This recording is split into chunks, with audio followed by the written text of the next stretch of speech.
안녕하세요. 첫사랑의 온도에 오신 걸 환영해요. 여기는 따뜻한 기억과 아련한 감성 이야기가 피어나는 곳이에요. 지원은 한밤중에 잠에서 깨어났다. 온몸이 땀으로 흠뻑 젖어 있었고 목은 바짝 말라 있었다. 손은 여전히 침대 구석에 침구를 꽉 움켜쥐고 있었다. 심장은 마치 악몽에서 도망친 듯 빠르고 격렬하게 뛰고 있었다. 하지만 이번에는 꼭 악몽만은 아니었다. 이상하고 낯설며 이상하게도 관능적인 꿈이었다. 이 꿈은 처음이 아니었다. 열흘 동안 7번째였다. 지원은 똑같은 꿈, 아니 정확히는 같은 장면을 꾸었다.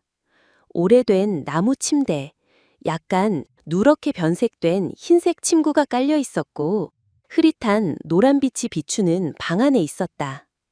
빛은 낡은 천으로 된 전등 같아서 은은하게 퍼져나왔다. 공기 중에는 썩은 나무 냄새가 났다.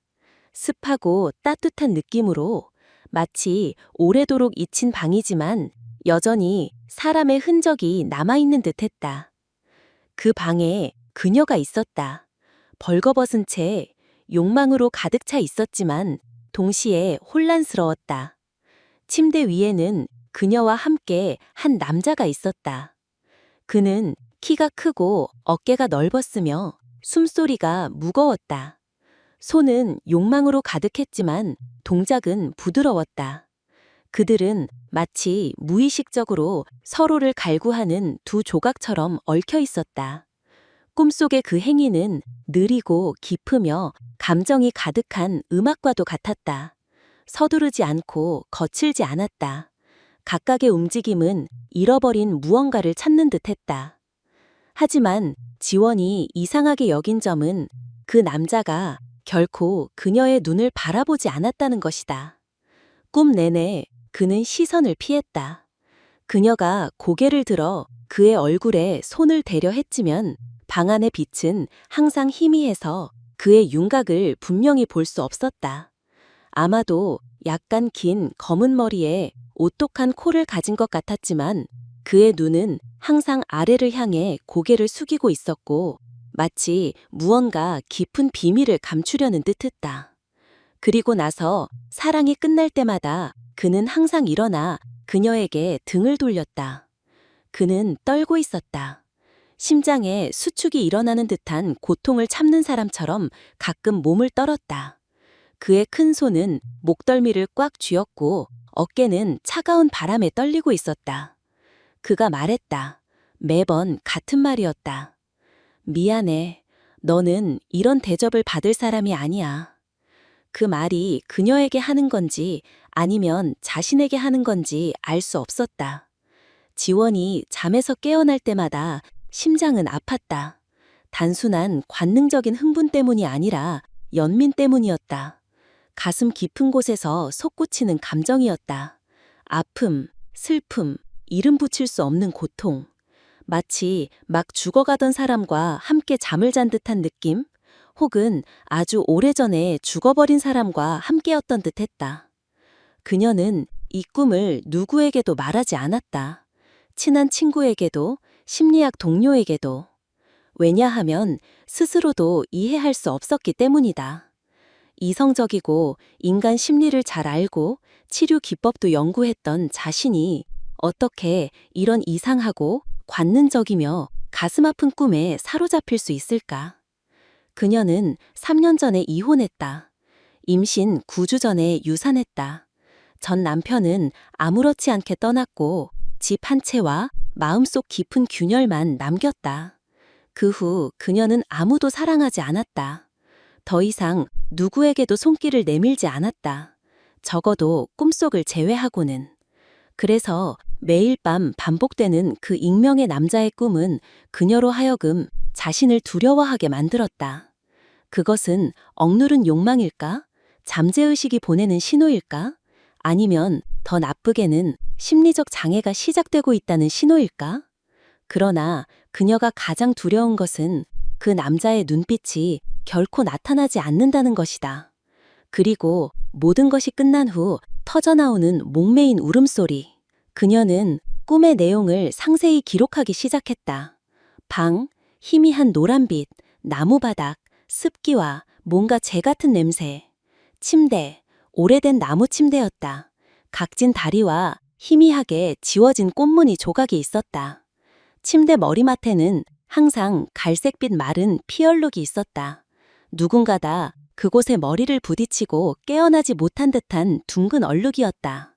그리고 작은 나무 문이 살짝 열려 있었다. 밖에서는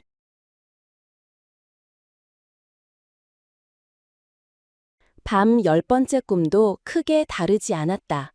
여전히 그 방이었다. 희미한 노란빛, 오래된 나무의 눅눅한 냄새와 오래된 상한 우유 같은 냄새가 뒤섞여 있었다. 지우는 침대에 누워 있었지만 춥지 않았다. 다만 어깨와 목덜미를 스치는 시원한 기운이 마치 낡은 집의 좁은 문틈 사이로 부는 바람 같았다. 그리고 이전과 마찬가지로 그녀는 그것을 보았다. 노란색 아기 스웨터. 이번에는 남자의 손에 있지 않았다. 침대 맞은편 벽에 걸려 있었다. 낡은 나무 갈고리가 벽에서 거의 떨어질 듯 아기 3살 아이 크기 정도의 작은 스웨터를 붙잡고 있었다. 먼지가 쌓여 희미해진 천, 지훈이 손을 뻗으면 뷰티 실 하나하나를 투과하는 듯한 얇은 해진 옷감이었다. 왜 그렇게 또렷하게 기억하는지 설명할 수 없었다. 꿈속에서도 깨어서도. 솜의 손목에 풀린 실, 왼쪽 가슴에 연한 갈색 얼룩, 옆구리에 난 작은 구멍까지. 마치 자신이 그것을 세탁하고 접고 누군가에게 입혔던 것처럼. 하지만 이성은 부정했다. 아니, 절대 그런 적 없다. 그 스웨터는 조용히 걸려 있었다. 마치 무언가를 상기시키는 듯. 방에는 창문이 없었다. 왼쪽 구석 복도박 희미한 전등빛이 들어오는 높은 네모난 환기구 하나만 있었다. 그곳에서 아이 울음소리가 들렸다. 희미하고 멀리, 마치 아무도 듣지 않으려 아주 작게 우는 것 같았다. 아이 목소리는 울부짖지 않았다. 약한 숨소리와 끊긴 흐느낌뿐, 지친 듯 울음을 멈출 힘조차 없는 아이처럼. 지우는 그 소리를 들을 때마다 소름이 돋았다. 두려워서가 아니라 무력함 때문이었다. 그녀는 침대에서 일어나 방 끝에 있는 짙은 나무 작은 문을 열고 싶었지만 발이 움직이지 않았다. 무릎이 보이지 않는 끈으로 바닥에 묶인 것 같았다. 그리고 남자가 다시 나타났다. 때로는 빛이 닿지 않는 방 구석에 기대 서 있었고, 때로는 지훈 곁에 누워 고르게 숨쉬며 허리를 감싸고 있었다. 연인이 아니라 매달리는 사람처럼. 하지만 이번엔 그녀가 주도권을 넘기지 않았다. 지우는 떨면서 일어나 차가운 바닥에 발을 딛고 스웨터가 걸린 벽 쪽으로 걸었다. 손을 뻗어 천을 만졌다. 손끝이 닿자 등 뒤에서 차가운 기운이 느껴졌다. 그리고 누군가가 목덜미 바로 뒤에서 아주 작게 속삭였다. 넌 그것을 혼자 두었어. 그녀가 획 돌아보았지만 아무도 없었다. 방은 텅 비어 있었다. 침대, 나무 벽, 불빛, 그리고 스웨터만이 있었다. 지우는 새벽 4시에 깨어 몸이 떨리고 손이 무언가를 꼭 쥐고 있었다. 불을 켜고 거실로 나가 노트북을 켜서 대학 시절 최면 기록장을 찾았다. 스스로에게 최면을 건 적은 없었지만 이번만큼은 논리로 설명이 되지 않았다. 진실이 필요했다. 다음 날 아침 그녀는 대학 마지막 해에 최면 의료를 함께 공부한 동료 수미를 만났다. 해볼래? 수미가 머뭇거리며 물었다.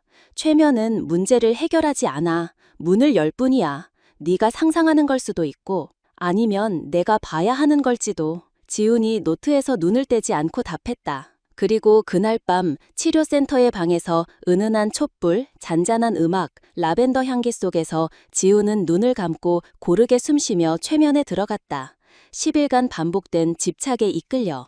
깊은 최면 속에서 수미가 물었다. 너는 어디에 있니? 나무 방, 노란빛, 스웨터, 울음소리. 거기에 누구 있니? 그는 없어. 대신 다른 누군가, 아주 작고 아주 어린. 너는 누구니? 지훈. 손을 내려다봐. 잠시 침묵이 흘렀다. 그리고 지훈에게서 낯선 목소리로 흐느낌이 흘러나왔다. 나는 지훈이 아니야. 나는 유나야. 그 이름은 그녀 기억 속에 없던 것이었다. 유나야, 그 방에서 무슨 일이 있었니? 더 강한 전율이 지나가고 지우는 낯설고 변한 목소리로 말했다. 나는 그 사람의 아이를 가졌어. 그런데 그는 군인이었어. 가족은 나를 받아들이지 않았어. 나는 도망쳤어. 가난했어. 돈도 없었어. 나는 아이를 빈집에 두고 돌아올게 약속했어. 나는 그를 찾으러 갔어. 하지만 절대 제때 돌아오지 못했어. 지훈의 뺨에 눈물이 흘렀고 눈은 감긴 채 그 기억 속에 살고 있었다. 그가 돌아왔을 때 아이는 죽어 있었어. 그녀 목소리가 깨졌다. 나는 아이를 버리려던 게 아니었어. 나는 살고 싶었어. 하지만 내가 틀렸어. 그는 울었어. 스웨터를 안았지. 그는 나를 탓하지 않았어. 오직 자신만 탓했어. 그는 자신을 용서할 수 없었어. 지훈 입에서 진짜 울음이 터졌지만 그것은 깨어있는 사람의 울음이 아니었다. 그것은 오랫동안 눌려있던 것이 터져나온 소리 같았다. 수미는 지훈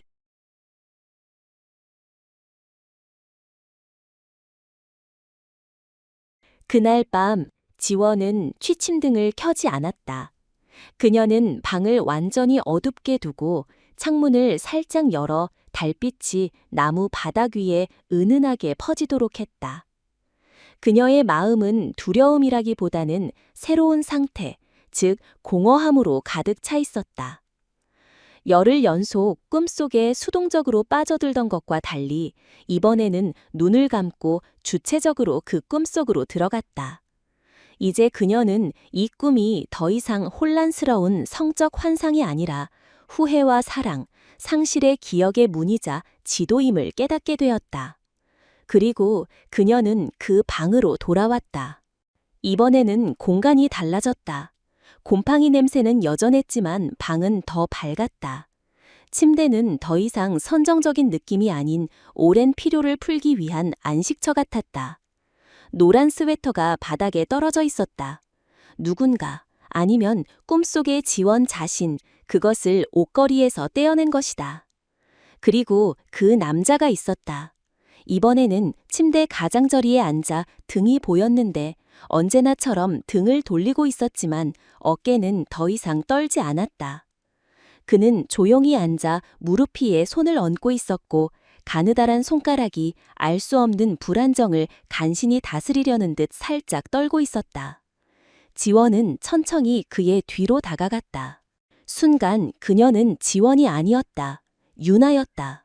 1940년대 중반쯤의 젊은 여성, 깔끔하게 머리를 틀어 올리고 연한 갈색 드레스를 입었으며 한때 희망으로 가득했던 눈빛은 이제 지친 빛만 남아있었다. 그녀는 분명히 살아온 듯 버려진 집 문을 등지고 걸어나가던 순간을 기억했다. 아이가 얇은 돗자리 위에서 잠들어 있었고 나무 그릇에 담긴 요구르트 냄새가 식어 있었다. 그가 돌아올 거야. 며칠 안에 그녀는 생각했다. 단 며칠만. 하지만 그 며칠은 영원으로 바뀌었다. 그녀는 떠났고 다시는 제 시간에 돌아오지 못했다. 지원 혹은 유나는 남자의 뒤에서 무릎을 꿇었다. 얼굴은 볼 수 없었지만 그녀는 그의 손이 노란 스웨터 한 귀퉁이를 꽉 쥐고 있다는 것을 알아차렸다. 남자는 쉰 목소리로 꿈속에서 처음으로 또렷하게 말했다. 나는 제때 돌아오겠다고 말했어. 미안해. 나는 용서받을 수 없어. 지원은 그의 어깨를 뒤에서 감싸 안았다. 이것은 두 육체가 맞닿은 것이 아니라 그녀의 영혼이 그의 깊은 영혼의 틈을 메우는 듯한 느낌이었다. 너만 잘못한 게 아니야. 나도 아이를 버렸어. 나도 도망쳤어. 난 나 자신을 용서한 적이 없어. 남자는 아무 대답도 하지 않았다. 다만 고개를 살짝 그녀 쪽으로 기울였다. 더 잘 들으려는 듯 아니면 수십 년, 어쩌면 수많은 생을 견뎌온 고통에 지친 듯 했다. 지원은 더 꽉 끌어안았다. 그리고 그의 가슴 위, 그가 꼭 쥐고 있던 노란 스웨터에 손을 얹었다. 그리고 오래된 기억을 부드럽게 접듯 그녀는 그의 손에서 스웨터를 조심스레 떼어내 작은 네모로 접어 다시 그의 가슴 위에 올려놓았다. 이제 편히 쉬게 해줘.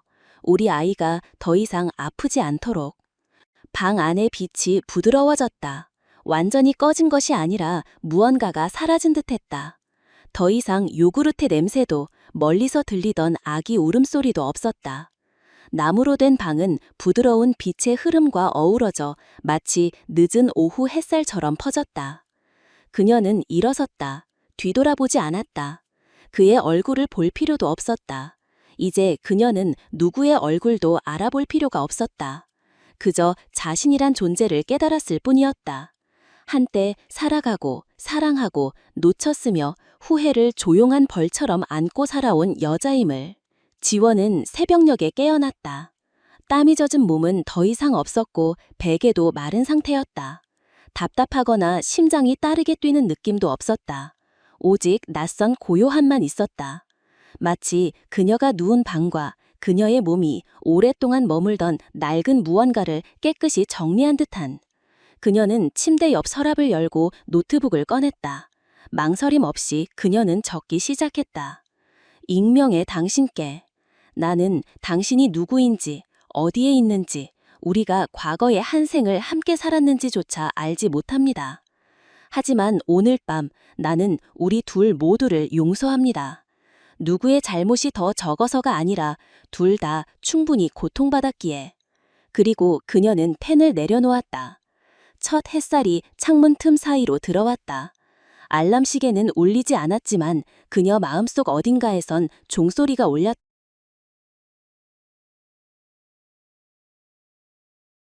그날 밤 이후로 이상한 꿈은 다시 찾아오지 않았다.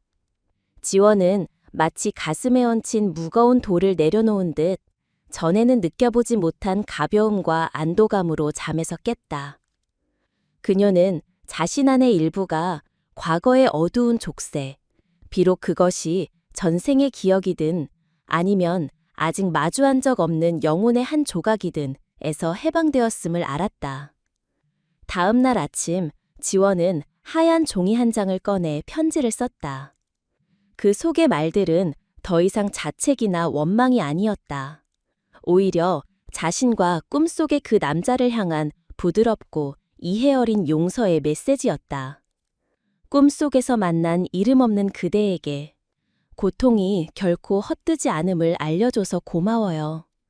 과거를 돌아보게 해줘서 고마워요. 스스로를 사랑하고 지나간 일들을 용서하는 법을 배우게 해줘서. 지원은 편지를 접어 봉투에 넣었지만 봉투는 봉하지 않았다. 그녀는 편지를 누구에게 보내려 한 것이 아니었다. 그것은 바로 자신에게 건네는 메시지였다. 그 후 며칠 동안 지원은 변하기 시작했다.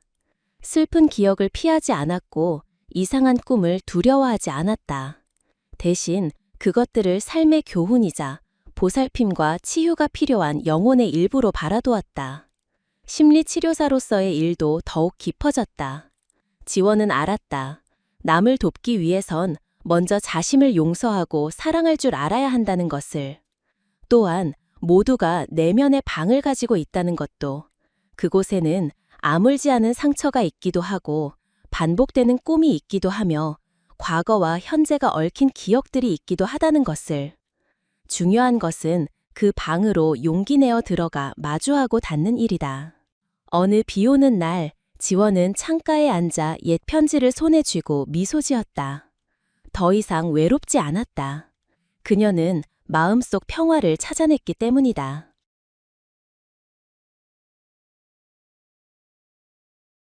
성욕처럼 보이는 꿈들이 있지만 사실은 아직 해방되지 않은 영혼의 절규일 때가 있다.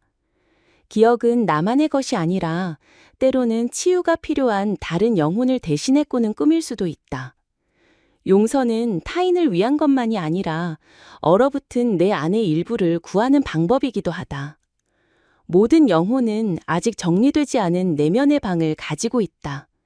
용기 내어 그 방에 들어가 손을 뻗을 때 비로소 모든 것이 끝나고 새롭게 시작될 수 있다.